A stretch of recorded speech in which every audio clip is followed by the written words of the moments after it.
Hi guys, welcome to life tiles. ఈరోజు మనం కనకయ్య పట్నం ప్రయాణం కథ చెప్పుకుందాం.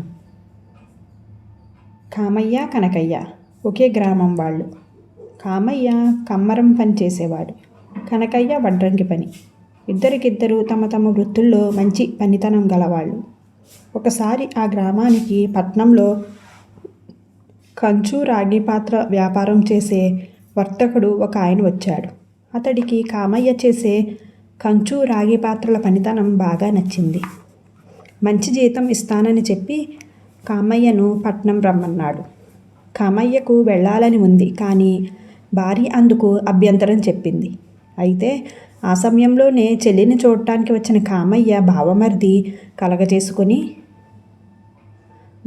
బావగారితో, తప్పకుండా వెళ్ళండి, మంచి జీతమే ఉంటుంది, 4-5 నెలల పాటు చూసి పనితీరు సంపాదన తృప్తికరంగా లేకపోతే తిరిగి రావచ్చు కదా అని చెప్పాడు. ఇది కామయ్యకు అతడి భార్యకు కూడా నచ్చటంతో కామయ్య వర్తకుడి వెంట బయలుదేరి పట్టణానికి వెళ్ళాడు. ఈ జరిగిందంతా పక్క వీధిలో ఉన్న వడ్రంగి కనకయ్య భార్య కామాక్షికి తెలిసింది. ఆమెకు తన భర్త కనకయ్యని మించిన వడ్రంగి చుట్టుపక్కల గ్రామాలలో ఎక్కడా లేడని గట్టి నమ్మకం. అదే కారణంగా గ్రామం వదిలి పట్టణం పోదామని, అక్కడ బాగా సంపాదించి ఒక చిన్న డాబా ఇల్లు కట్టుకొని సుఖంగా కాలం గడుపుదామని భర్తతో ఎప్పటి నుంచో పోరుతూ ఉండేది. ఇప్పుడు కామయ్య పట్నం వెళ్ళటంతో కనకయ్యకు భార్య పోరు మరీ ఎక్కువయింది. భార్య పిల్లాజలలు ఉన్న కామయ్య వాళ్ళందరినీ ఇక్కడ వదిలి డబ్బు సంపాదనకు పట్నం వెళ్ళాడు. మనక నువ్వు నేను తప్ప మరెవరూ లేరు. పెళ్లినాటి నుంచి చూస్తున్నాను కదా, నీకు తెలివితేటలైతే ఉన్నాయి కానీ కాస్త పిరిగితనం ఎక్కువ అంటూ కనకయ్యని దెప్పు పొడుస్తూ ఉండేది. ఈ బాధ భరించలేక కనకయ్య బయలుదేరి పట్నం చేరాడు. అక్కడ కామయ్యని కలుసుకొని తనకి కూడా వడ్రంగి పనిలో ఎక్కడైనా మంచి పని ఉంటే చూసి పెట్టమని కామయ్యని అడిగాడు. కానీ కామయ్య ఎందరిని విచారించినా పట్నంలో ఇప్పుడున్న వడ్రంగులకే పనులు అంతంత మాత్రంగా ఉన్నాయి. కొత్త వాళ్లకు 4 కాలాల పాటు నిలిచే పని దొరకదని తేల్చి చెప్పేశారు. ఈ పరిస్థితుల్లో కనకయ్య 4 నెలల పాటు పట్నంలో చాలీచాలని సంపాదనతో నానా అవస్థలు పడి ఇక ఇల్లు చేరటం మేలు అనుకున్నాడు.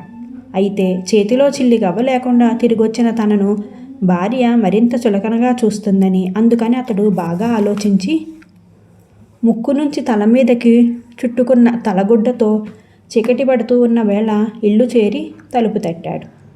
భార్య కామాక్షి తలుపు తెరుస్తూనే అతన్ని చూసి ఆదుర్దాగా, ఇదేమిటి, ముక్కు చెవులు కనపడకుండా తలగుడ్డ బిగించావు అని అడిగింది. దానికి కనకయ్య నిబ్బరంగా, పట్నంలో సంపాదించిన డబ్బు సంచితో వస్తూ ఉండగా చీకటి పడే వేళ గ్రామ పొలిమేరల్లో 3 దొంగలు నన్ను అటకాయించారు.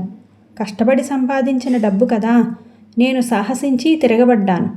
అప్పుడు దొంగల్లో ఒకడు కత్తి చూపించి, నీకు ప్రాణమే కావాలో డబ్బే కావాలో వెంటనే తేల్చుకో, నోరు మెదపకుండా డబ్బు సంచి ఇచ్చావో ప్రాణాలతో వదులుతాం, అలా కాకుండా తిరగబడి గొడవ చేశావో ముక్కు చెవులు కోసేస్తాం అన్నాడు. అయ్యో, ఇంత అన్యాయమా? ఆ పాడు డబ్బు ఆ దొంగల మొక్కల కొట్టే సరిపోయేది కదా, ముక్కు చెవులు లేకుండా నలుగురి మధ్య ఎంత అవమానం, సిగ్గుచేటు అంటూ కామాక్షి భర్త ముఖం మీద ఉన్న గుడ్డను తీయబోయే అంతలో కనకయ్య తనే ఆ గుడ్డను తీసి, నువ్వు ఇప్పుడు చెప్పిన పనే చేశాను. పట్నంలో సంపాదించినదంతా ఆ దుష్టుల పాలయ్యింది. భయం వదలక ముక్కు చెవుల్ని అలా కప్పి ఇల్లు చేరాను అని చెప్పాడు గొంతు కాస్త వణుకుతూ. వాళ్ళు దోచుకున్నది డబ్బే కదా, వడ్రంగి పనితనాన్ని కాదు కదా, బాధపడకు అంటూ కామాక్షి భర్తను ఓరడించింది. కథ సుఖాంతం. గైస్, ఇప్పుడు మనం కపటయోగి కథ చెప్పుకుందాం. పూర్వం కురురాజ్యంలో పాంచాల నగరానికి రేణుకుడు రాజుగా ఉండేవాడు.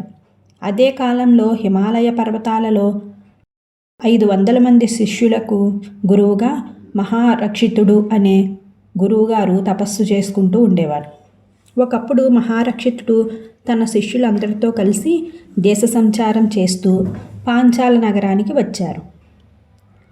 సాధువులందరి రాకకు రాజు చాలా సంతోషించి మహారక్షితుడికి ఆయన శిష్యులకి సకల మర్యాదలు చేసి ఉద్యానవనంలో వాళ్ళందరికీ వసతి ఏర్పాటు చేశాడు. వర్ష ఋతువు గడిచే వరకు మహారక్షితుడు శిష్యులు ఇక్కడే ఉండి రాజు వద్ద సెలవు పుచ్చుకుని శిష్యులతో కలిసి తిరిగి హిమాలయాలకు బయలుదేరాడు. మార్గమధ్యలో అందరూ ఒక చెట్టు నీడన కూర్చొని రాజు తమకు చేసిన సకల సత్కారాల గురించి చెప్పుకుంటూ ఉన్నారు. మాటల సందర్భంలో రాజుకు సంతాన ప్రాప్తి ఉందా లేదా అన్న ప్రసక్తి వచ్చింది. శిష్యుగణంలో ఉన్న జ్యోతిష్య ప్రవీణులు చర్చలు ప్రారంభించారు. అదంతా విన్న గురువుగారు మహారక్షితుడు రాజు రేణుకుడికి దైవాంశగల కుమారుడు జన్మిస్తాడు అని అన్నాడు. మహారక్షితుడు వాక్శుద్ధి గలవాడని శిష్యులందరికీ తెలుసు. అందువల్ల వారు రాజుకి మేలు కలగబోతుంది కదా అని అనుకున్నారు. వాళ్లల్లో ఒకడికి దుర్బుద్ధి పుట్టింది. వాడు తక్కిన వాళ్ళందరితో కొంచెం వెనకగా వస్తానని చెప్పి అందరూ కనుచూపు మేర దాటిపోగానే వెనకకు తిరిగి పాంచాల నగరానికి చేరుకున్నాడు. వాడు రాజదర్శనం చేసుకుని, రాజా, మేమంతా హిమాలయాలకు వెళ్ళిపోతూ ఒకచోట విశ్రాంతి తీసుకుంటున్న సమయంలో నీవు మా తలుపుకు వచ్చావు. రాజుకు వంశం నిలబడుతుందా లేదా అన్న ప్రశ్న వచ్చింది. మేము దివ్యదృష్టి వల్ల నీకు దైవాంశ సంభూతుడైన కుమారుడు కలుగుతాడని తెలుసుకుని ఆ మాట చెప్పిపోవడానికి తిరిగి వచ్చాను అని చెప్పాడు. ఇక పోయి వస్తాం అని అన్నాడు. ఆ మాట విని ఆనందభరితుడైన రాజు యోగిని ఆపి, మహాత్మా, తమరు సామాన్యులు కాదు, దివ్యచక్షువులు, ఇక్కడే ఉండిపోండి అని కోరాడు. దుష్టబుద్ధి అయిన యోగి అందుకు అంగీకరించాడు. అతడికి రాజు ఉద్యానవనంలో అన్ని వసతులకు ఏర్పాటు చేసి గురువులాగా అతన్ని సేవిస్తూ ఉన్నాడు. ఇక ఈ కపటయోగి ఉద్యానవనంలో ఒక మూల కూరగాయలు కాయించి వాటిని తోటమాలీల ద్వారా అమ్మించి ధనం సంపాదించడం మొదలుపెట్టాడు. ఈ సమయంలో బోధిసత్వుడు రేణుక మహారాజుకు కుమారుడుగా జన్మించాడు. జాతకర్మలు చేయించి అతడికి సుమనసుడు అని పేరు పెట్టాడు. సుమనసుడు 7 ఏళ్లవాడై ఉండగా రాజు రేణుకుడికి సామంతరాజులతో యుద్ధం వచ్చింది. తండ్రి ఇంట్లో లేనప్పుడు సుమనసుడు ఒకరోజు ఉద్యానవనం చూడబోయాడు. అక్కడ ఒక మూల కాషాయ వస్త్రాలు ధరించిన యోగి మొక్కలు పాదులు తీస్తూ కూలివాడి కన్నా ఎక్కువగా కాయకష్టం చేస్తూ ఉండడం అతనికి కనిపించింది. సుమనసుడు కపటయోగిని గుర్తించి అతడికి బుద్ధి చెప్పాలని, ఒరే తోటమాలి అంటూ కేకపెట్టాడు. దివ్యచక్షువుగా పేరు మోసిన కపటయోగి ఈ పిలుపు వింటూనే అదిరిపడ్డాడు.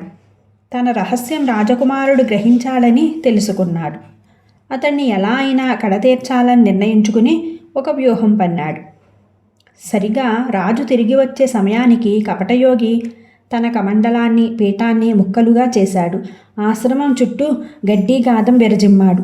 తర్వాత ఒళ్ళంతా నూనె పూసుకొని ఆశ్రమంలో ఒక మూలలో మూలుగుతూ పడుకుని ఉన్నాడు. రాజు తన గురువైన దివ్యచక్షుణ్ణి చూడబోయాడు. అతడికి ఆశ్రమ పరిసరాలు అశుభ్రంగా కనిపించాయి. మహాత్మా, ఏం జరిగింది అని అడిగాడు రాజులు చేతులు జోడించి. ఇదంతా నీ కొడుకు చేసిన పని అంటూ కపటయోగి సుమనసుడు తనకు చేసిన అవమానం గురించి చెప్పాడు. రాజు కోపంతో ఊగిపోయి తరారులను పిలిచి సుమనసుడి తల నరికి నా దగ్గరకు తీసుకురండి అని ఆజ్ఞాపించాడు. తలారులు పోయి తల్లి దగ్గర కూర్చుని ఉన్న సుమనసుడికి సంగతి చెప్పారు. సుమనసుడు తండ్రి దగ్గరకు తిరిగి వచ్చి, నాన్నగారు, మహాత్ముడు పవిత్రుడు అని నువ్వు పూజించే ఆ కపటయోగి చేస్తున్నదేమిటో ద్వారపాలకుల్ని అడిగి చూడు, తెలుస్తుంది అని అన్నాడు. రాజు అప్పటికప్పుడే ప్రాసాదపు 4 ద్వారాలను కాపలా కాసేవాళ్లను పిలిపించాడు. వాళ్ళు రాజుతో దాచకుండా యోగి కూరగాయలు పండించి అమ్మటం గురించి చెప్పారు. రాజు ఆశ్రమంలో వెతికించగా కపటయోగి దాచిన ధనం బయటపడింది. రాజు తన తప్పిదాన్ని చాలా విచారించి కొడుకుతో, నాయనా, నా తొందరపాటును మన్నించు, ఇక ఈ రాజ్యాన్ని నువ్వే ఏలుకో అని అన్నాడు. అందుకు సుమనసుడు ఒప్పుకోక, మహిమగల మూలిక ఎంత పని చేస్తుందో నోటి వెంట వెళ్ళే మాట కూడా అంత పని చేస్తుంది. నీ నోటి వెంట రాకూడని దుష్టవాక్కులు వచ్చాయి.